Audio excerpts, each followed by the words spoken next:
Okay, now today we are going to learn one more thing, hidden adjustments.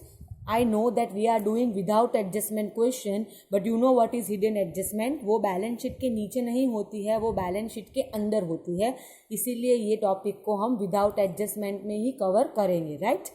Now this is the last point of without adjustment. We have already discussed. Now we have already discussed about provision for tax, then we have discussed about proposed dividend, then we have discussed various cases of assets, increase हो तो क्या treat करना है, decrease हो तो क्या treat करना है, and this is the fourth one, that is hidden adjustment.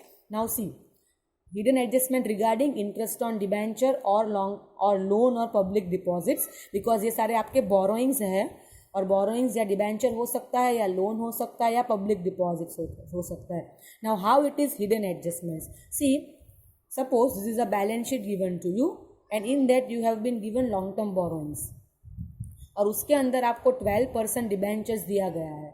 अब सब बच्चों को पता चल गया है कि शेयर कैपिटल और लॉन्ग टर्म बोरोइंग हमेशा फाइनेंसिंग एक्टिविटी में ही आता है, सो दैट्स वाई मैंने एफ तो ऑलरेडी लिख दिया है, राइट? पर अब इसके साथ और एक चीज़ जोड़ चुकी है जो हिडन है, and that is this rate. और आप सबको पता है कि व्हेनेवर डिबेंचर्स हो या लोन हो या कुछ भी हो, अगर उसके साथ रेट है तो उसका मतलब है कि ये आपका इंटरेस्ट है, राइट? तो now see how to treat this. आपको डिबेंचर्स को सेपरेट ट्रीट करना है और ये इंटरेस्ट है तो आपको उसके इंटरेस्ट को भी सेपरेट ट्रीट करना है, राइट? अब डिबेंचर्स सिर्फ फाइनेंसिंग एक्टिविटी है, सो हम देख लेते हैं इसकी ट्रीटमेंट कैसे होगी. इसको भी सेपरेट ट्रीट करना है, इसको भी सेपरेट ट्रीट करना है. I have taken 2 years 2018 and 2017. 17 will be treated as previous year and 18 will be treated as current year, right? तो पहले हम नॉर्मल इफेक्ट दे देते हैं जो आपको पता है कि डिबेंचर्स फाइनेंसिंग एक्टिविटी में आता है, राइट?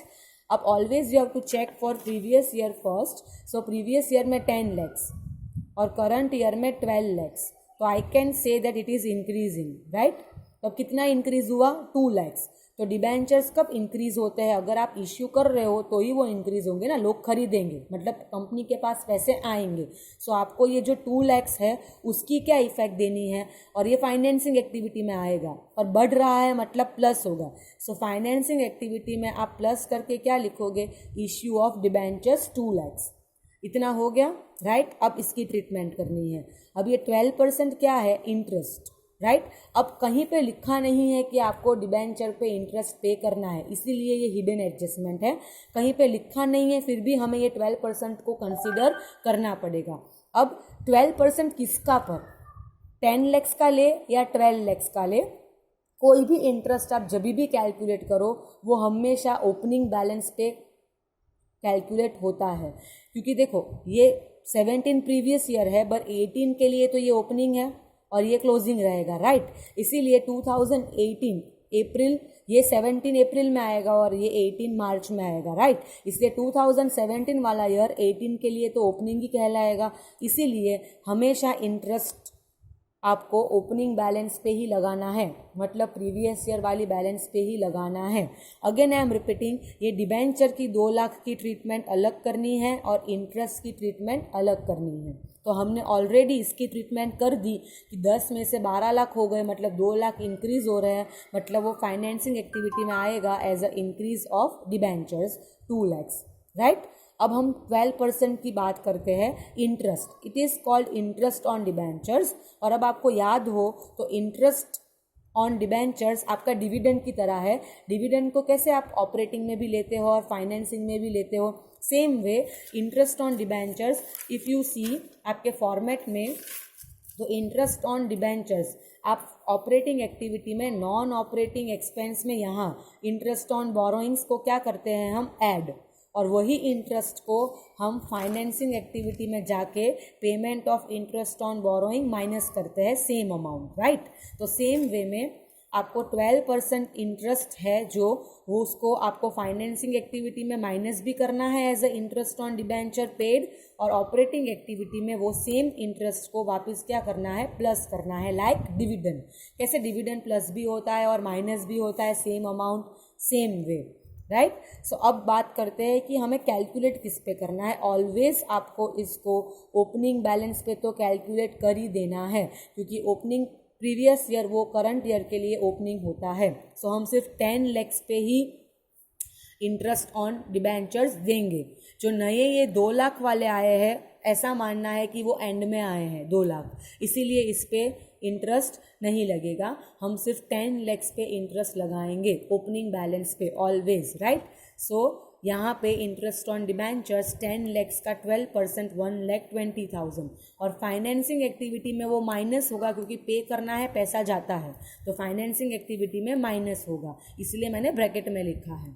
पर सेम चीज़ ये आपका नॉन ऑपरेटिंग एक्सपेंस भी है, इसीलिए सेम अमाउंट को आपको ऑपरेटिंग एक्टिविटी में प्लस भी करना पड़ेगा as a interest on debenture, same amount, right. मतलब कि अगर ओवरऑल देखने जाओ तो डिबेंचर्स की 3 इफेक्ट हुई है, 2 इंटरेस्ट की हुई है और एक ये हुई है।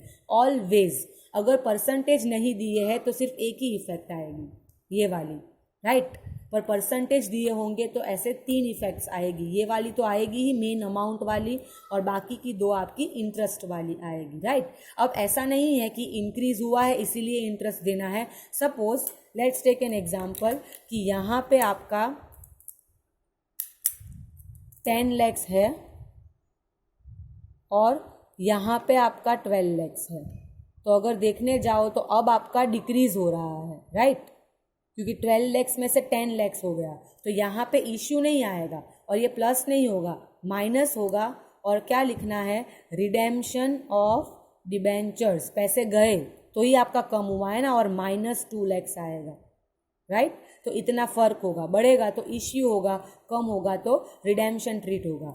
और इंटरेस्ट अब अगेन ओपनिंग पे ही लगेगा, पर अब ओपनिंग आपका 12 lakhs है, तो यहाँ 12 lakhs पे आपको 12% करना पड़ेगा, जो आपका 1,44,000 आएगा, गेटिंग। और यहाँ भी फिर वो कितना हो जाएगा, 1,44,000। सो दिस वे जब हिडन एडजस्टमेंट होती है तब आपको 2-3 चीज़ों का ध्यान रखना है। एक तो मेन अमाउंट इंक्रीज हो रहा है कि डिक्रीज, अकॉर्डिंगली फाइनेंसिंग एक्टिविटी में प्लस करो और माइनस करो, और then come to interest. Interest financing में भी आएगा और ऑपरेटिंग में वो प्लस होगा।